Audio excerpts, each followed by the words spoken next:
People in Addis Ababa welcome news of a humanitarian ceasefire in the north of the country.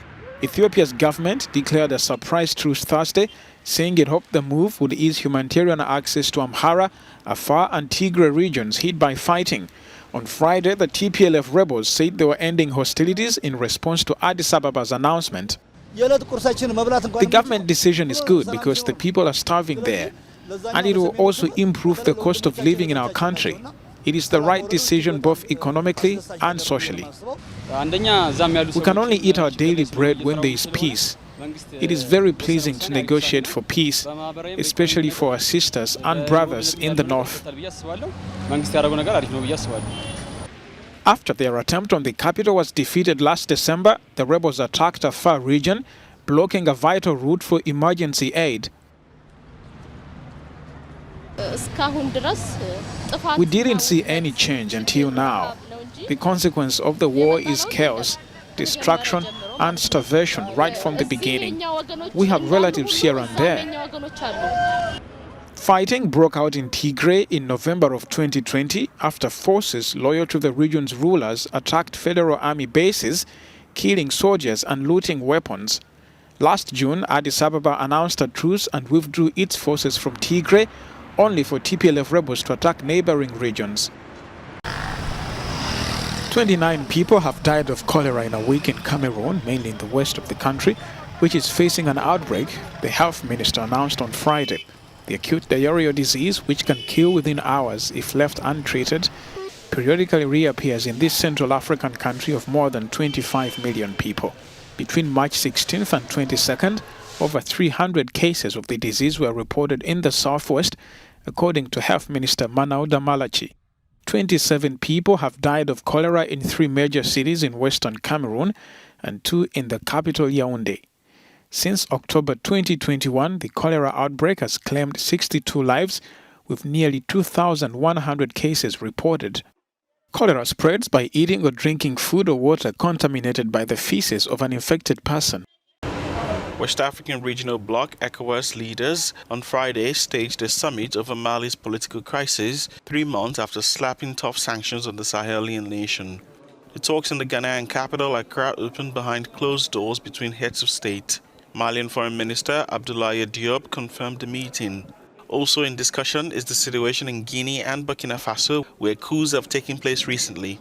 The summit comes about a week after an ECOWAS envoy, former Nigerian President Goodluck Ebele Jonathan, traveled to Bamako, but the talks on restoring civilian rule were inconclusive. The 15-nation economic community of West African states, ECOWAS, is pushing for Mali's military, which seized power in 2020, to stage elections within 12 to 16 months. So far, junta head Assimi Goïta has defied international pressure to hold elections. ECOWAS and UMR both applied economic and diplomatic sanctions on Mali in January after the junta proposed staying in power for up to 5 years. The man accused of setting fire to South Africa's parliament was back in a Cape Town court Friday. Zandile Mafe faces charges of housebreaking, theft and arson after the January 2nd blaze. Prosecution lawyers told court that facial recognition experts had positively identified Mafe from video footage collected on the day of the fire. The facial recognition has been confirmed. The report has come back and has positively confirmed he as him who was in parliament on the day. That report is with us, but more information on it will be mentioned during the trial. Mafe's defense team said it was waiting for the forensics report in order to verify the findings. Mafe was arrested by security forces who found him climbing out of the parliamentary building window. We heard for the first time that some experts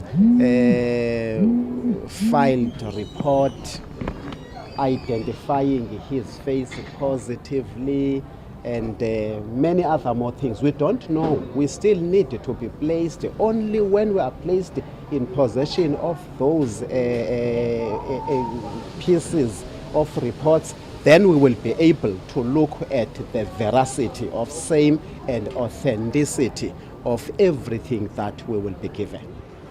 The fire caused significant damage to the parliamentary building, which delayed the work of the forensics team that was only able to access the site last week.